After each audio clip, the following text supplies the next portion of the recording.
What's going on, guys? We're going to be talking about a variety of topics in today's video. First off, we're going to be touching on the Jake Paul versus Mike Tyson fight, which just took place over this past weekend. Also, coming up next weekend, we have UFC Fight Night, and we have Petr Yan versus Davison Figueiredo, which is a badass fight, and I'm going to be talking about that. And also, out of nowhere, we have Tommy Fury versus Darren Till, one of the most random crossover fights that has been announced recently. So we're going to talk about all of these things. Make sure to stay tuned for the whole video, and let's get into it. So starting off with the Jake Paul-Mike Tyson fight, I heard the global streaming numbers were insane, like the biggest watched globally streamed sports event ever. I know apparently it was 64 million households in America, but I heard it was like 108 million worldwide, which is absolutely bananas. The biggest streamed sporting event ever. And I'll tell you what, Netflix did a terrible job of doing it because so many people, including myself, had major buffering issues and lagging when trying to watch this fight. Also, the reported gate was like $18 million, which is like the biggest gate in combat sports history outside of Las Vegas, which, I mean, that's pretty impressive. That's really good. But regarding the fight itself, I mean, let's see, we had, the undercard. There wasn't really too much on the undercard. We saw Mario Barrios, his fight, go to a draw. Katie Taylor versus Amanda Serrano. A lot of people think Serrano won that fight, including myself. It was scrap back and forth, but even the unofficial scores gave it to Serrano as well. But now for the main event, the Jake Paul-Mike Tyson fight. Now, here's the thing, guys. I'm going to give you my thoughts on it. And, yeah, Jake Paul won, which is what I said would happen. Jake Paul would win. I did pick him to knock out Mike Tyson, but I do feel like after the fourth round, Jake started to ease up because Mike, he did pressure him early, but, after the first round, you could see Mike was clearly fading. And a lot of people were coming out and saying, oh, it's rigged, it's rigged. Well, here's the thing, guys. I think it's a lot easier to just believe that Jake Paul beat up a 60-year-old Mike Tyson. It's really not that hard to comprehend that Mike Tyson just can't compete at the same level that he once was. And Jake has been training for a while.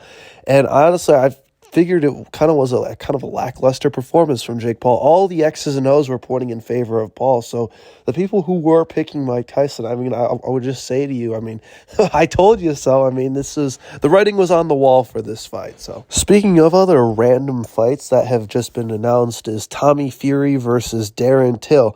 Now, I'll tell you what, on paper, this actually is a pretty entertaining fight, and I'll definitely be watching this.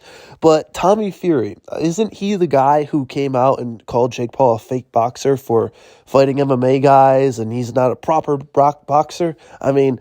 I kind of, Tommy Fury's kind of contradicting himself here, but it's a good fight right here. I do think Tommy will win this fight. I don't know if it's 6 rounds or 8 rounds. I think the longer the fight goes, the more it favors Tommy Fury because the more he can settle into this fight. But yeah, I assume this would be an 8-round fight. So I'm going to pick Tommy to win this fight. I don't think he's going to knock out Darren Till because Tommy isn't much of a power puncher. He'll just sit behind his jab for this fight. He's not... Darren Till's going to try to, get in there and land some shots, but I don't think Darren Till's a better boxer than Jake Paul. So, yeah, I'm going to pick Tommy to win this fight, but I'll definitely watch it, and I'll definitely be rooting for Darren Till. I'd love to see Darren Till win this fight and potentially go on to fight guys like KSI, Jake Paul. I think that would actually be really helpful for this scene to see a MMA fighter truly break out and, beat up Tommy Fury and, claim some of his star power. So a card that I feel like is kind of flying under the radar is next weekend's UFC card, which is Petr Yan versus Davison Figueiredo, which I think is an absolutely badass fight. If Davison Figueiredo wins, he definitely deserves a title shot. I've been campaigning for him for a while now. I feel like he deserves it. He's a former world champion, a weight class below, who's, defended his belt, won it multiple times, and then he's moved up in weight, and he's railed off 3 wins in a row.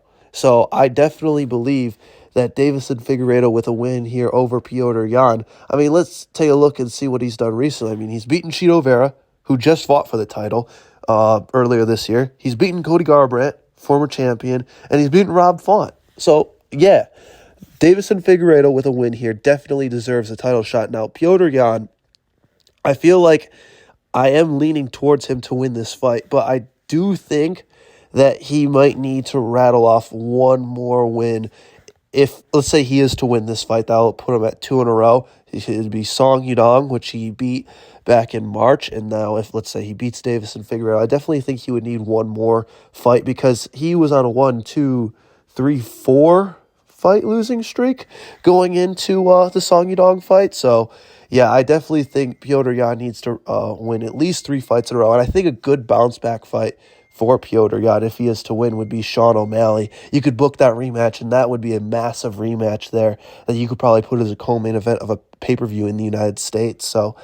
I definitely like that a lot. So if Piotr Yan wins, give him the Sean O'Malley fight. If Figueiredo wins, I say give him a title shot. Also on this card is Volkan Oezdemir versus Carlos Ulberg, which is a really good fight. Oezdemir is coming off of a brutal KO win over Johnny Walker. I mean, I swear, every time Johnny Walker gets knocked out, it's like the most brutal KO you've ever seen. It's kind of funny. It's sad at the same time, though. And Carlos Ulberg just fought Alonzo Menningfield in May, and he knocked him out in 10 seconds. And I like Ulberg a lot. He's, actually light on his feet, and he throws, good combinations, and he looks like he's really coming into form here. And I am going to be leaning towards Carlos Ulberg to win this fight. And yeah, I just think he's better all around than Oezdemir. Anyways, guys, that is all for today's video. Make sure you like this video and subscribe. We're going to be talking about more topics like this in the future. So anyways, stay tuned for more, guys, and I'll see you in the next video.